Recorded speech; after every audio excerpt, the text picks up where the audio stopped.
This is a brief survey of the second trachea.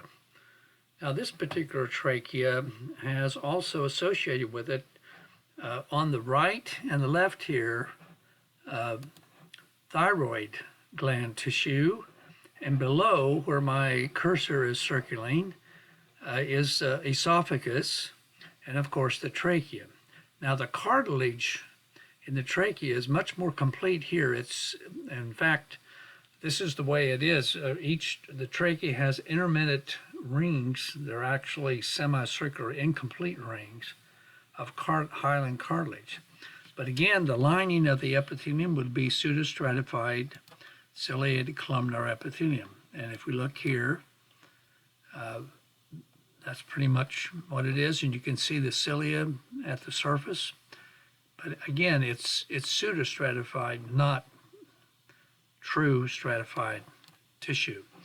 And now this is the esophagus, and you should be, after listening, viewing the lecture, and studying the lab for Module 1 in WebMic, you should recognize this epithelium from here, beginning at the interface with the connective tissue here, and the lumen here, the white space. This is stratified squamous non-keratinized epithelium, where you see that the surface cells all still have nuclei and there's not any keratin present here. But many layers of cells, all the way from the ones down here that have potential to undergo mitosis to constantly renew this epithelium, to the ones at the surface that are committed cells and they're in the process of dying and being sloughed off. So the surface ones are squamous.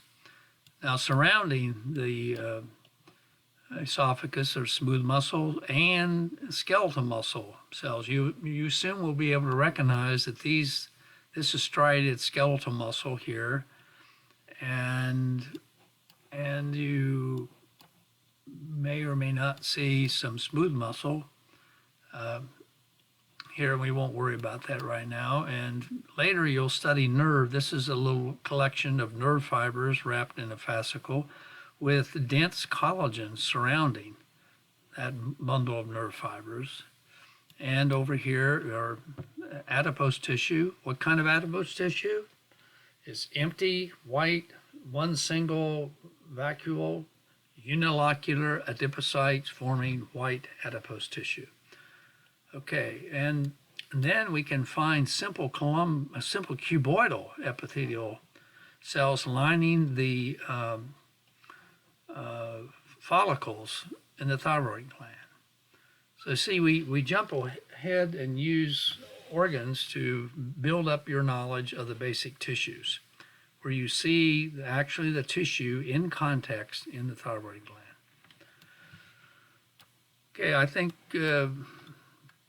that's good, and you could expect on an examination, using a specimen like this and bringing up the lining epithelium and pointing to this and say, okay, what kind of epithelium is covering this surface right here?